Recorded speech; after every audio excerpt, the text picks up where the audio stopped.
उत्तराखंड के धराली में बादल फटने की घटना के बाद से राहत और बचाव कार्य जारी है। इसमें पुलिस प्रशासन, एनडीआरएफ, एसडीआरएफ, आईटीबीपी और सेना की टीमें शामिल है। आपदा कंट्रोल रूम में भी स्थिति की निरंतर निगरानी की जा रही है। 14 राजपूताना राइफल के कमांडिंग ऑफिसर कर्नल हर्षवर्धन ने लोगों को आश्वस्त किया कि सेना सभी लोगों के बचाव के प्रयास लगातार जारी रखेगी। कर्नल हर्षवर्धन 150 जवानों के साथ राहत और बचाव कार्यों में जुट गए हैं। उन्होंने यह भी बताया कि राहत कार्यों को तेज करने के लिए अतिरिक्त सेना की टुकड़ियों की जरूरत पड़ेगी। उन्होंने बताया कि ट्रैक्टर डॉग्स, ड्रोन और मलबा हटाने वाले उपकरण आदि को आगे भेज दिया गया है। जरूरी आपूर्ति, दवाइयां और फंसे हुए लोगों की निकासी के लिए सेना और वायुसेना के हेलीकॉप्टरों का इस्तेमाल किया जा रहा है। लगातार हो रही बारिश के कारण जल स्तर बढ़ने के मद्देनजर स्थानीय निवासियों को सुरक्षित ऊंचे स्थानों पर पहुंचाया गया है।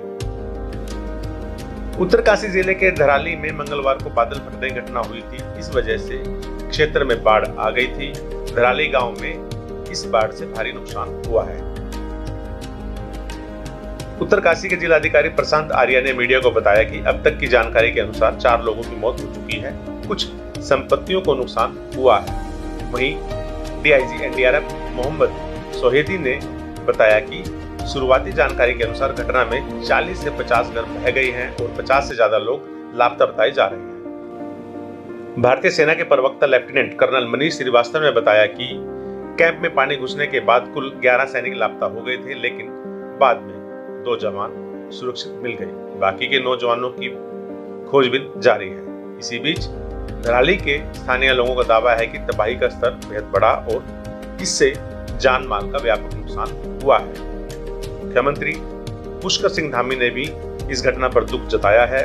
उन्होंने राहत और बचाव कार्य में तेजी लाने के निर्देश भी अधिकारियों को दिए हैं। चीन की सीमा से लगे उत्तराखंड के उत्तरकाशी जिले में धराली उत्तरकाशी जिले का एक कस्बा है और गंगोत्री की ओर बढ़ते हुए हर्षिल घाटी का हिस्सा है। ये घाटी 4 धाम में से एक गंगोत्री धाम की यात्रा पर जाने वाले लोगों के लिए एक अहम पड़ाव भी है। यहाँ से गंगोत्री तकरीबन 20 किलोमीटर दूरी पर है। भौगोलिक स्थिति की बात करें तो यह समुद्र तल से लगभग 3100 मीटर की ऊंचाई पर स्थित है और अपनी प्राकृतिक सुंदरता के लिए मशहूर भी है। धराली कस्बे में हिमालय की ऊंची चोटियों में उतरकर आती हुई खीर गंगा, यूं तो यह तकरीबन पूरे साल शांत और धीमे प्रवाह में बहती है, लेकिन बरसात में अपना उग्र रूप भी दिखाने से नहीं चूकती। मंगलवार को खीर गंगा ने जो रौद्र रूप दिखाया, इतिहास के जानकार और भूगर्भ वैज्ञानिक भी मानते हैं कि पहले भी खीर गंगा में भीषण बाढ़ आ चुकी। भूगर्भ वैज्ञानिक प्रोफेसर एसपी सती बताते हैं कि 1835 में भी खीर गंगा में भीषण बाढ़ आई थी। तब नदी ने सारे धराली कस्बे को पाट दिया था।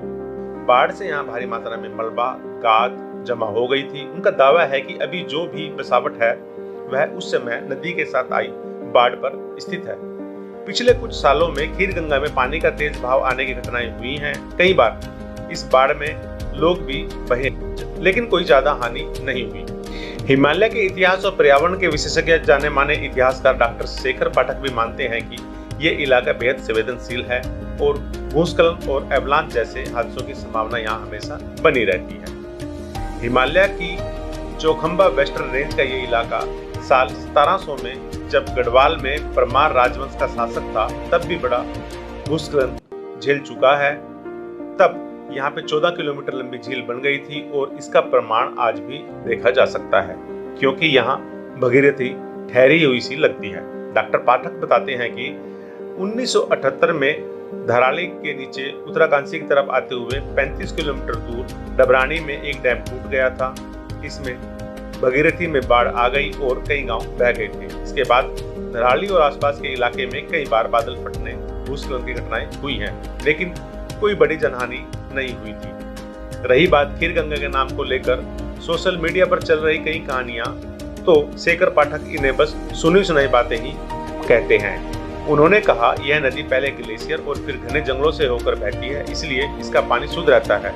मतलब कई दूसरी नदियों की तरह इसमें चूने का पानी नहीं मिला होता, इसलिए इसे खीर नदी कहा जाता है। बादल फटना हिमालय क्षेत्र में सबसे विनाशकारी प्राकृतिक आपदाओं में से एक है। इसकी वजह बहुत कम समय में किसी छोटे इलाके में भारी बारिश का होना है।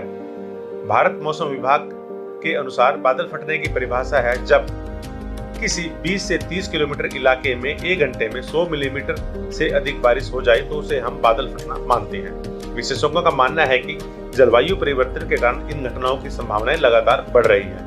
शेखर पाठक कहते हैं कि पहले ऊंचाई वाले इन इलाकों में बर्फ गिरती थी, ग्लेशियर बनते थे, बारिश बहुत कम होती थी, लेकिन अब बर्फ कम गिरती है और बारिश भी खूब होती है। इसकी वजह है जलवायु परिवर्तन और इसका असर ऐसी प्राकृतिक आपदाओं के रूप में भी सामने आ रहा है।